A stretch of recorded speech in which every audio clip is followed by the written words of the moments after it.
Bonjour, je m'appelle Patrick Frémaux, je suis donc le président de Frémaux et Associés et je réponds donc à la demande de la Plume de Pan pour présenter l'entreprise Frémaux et Associés qui existe maintenant depuis 20 ans. Frémaux et Associés à l'origine n'est pas un éditeur de livres audio, mais une entreprise culturelle au sens large avec une galerie d'art et une maison de disques qui avait pour but de promouvoir l'histoire de la musique enregistrée et d'offrir muséographiquement une vision de l'histoire de la musique. En effet, je me suis aperçu dans les années 80 que la musique classique était sauvegardée avec de nombreuses versions, de véritables livrets critiques, etc. Mais qu'au niveau des musiques dites improvisées, des musiques urbaines, des musiques non écrites, aucun travail n'était fait. Et j'ai voulu, sur les musiques du monde, sur le jazz et sur toutes ces musiques-là, offrir le même standard que pour la musique classique, à savoir une restauration du son qui soit exemplaire et une présentation éditoriale par la sélection des titres, par les collectionneurs qu'on s'est attachés pécuniairement et par les collections qu'on a achetées, qui soit le plus haut de gamme possible. Et évidemment, mettre au point un programme de restauration, c'est-à-dire de travail du son, qui fait qu'on respecte l'enregistrement d'époque, sans pour autant, je dirais, dénaturer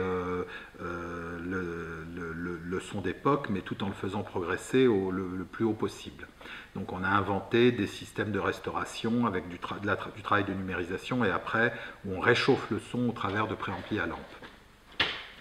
Et ce travail nous a permis, dans les domaines du jazz, de musique du monde, de l'histoire de la chanson française, d'être l'éditeur qui a offert finalement les programmes de réédition les plus haut de gamme, d'avoir des véritables livrets qui soient des appareils documentaires critiques, et d'offrir pour chaque musicien, chaque genre musical, eh bien, les clés pour pouvoir aimer tel ou tel patrimoine. Donc c'est aller de l'intégrale Django Reinhardt jusqu'à celle de Louis Armstrong ou de Charles Trenet,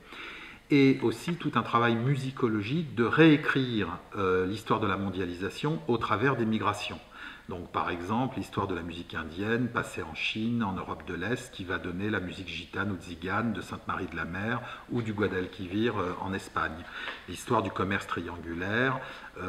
des bateaux qui partaient de Guyenne, de Bordeaux, qui allaient en Afrique, et qui échangeaient de la verroterie contre des esclaves pour ensuite les amener sur les différents ports d'Amérique. Et c'est ce qui va donner le samba à Rio de Janeiro, le jazz à la Nouvelle-Orléans, la biguine à Fort-de-France, et le jazz à la Nouvelle-Orléans, le blues, le gospel, etc. vont revenir avec le débarquement de la Seconde Guerre mondiale pour influencer finalement toute la musique indo-européenne occidentale, le jazz, le rock, etc. Donc c'est ce travail musicologique d'exposition de l'histoire des musiques et des migrations socioculturelles qui sont directement liées, qui a fait que Frémaux Associés est devenu un label connu, distribué dans 32 pays, et l'une des plus grosses maisons de disques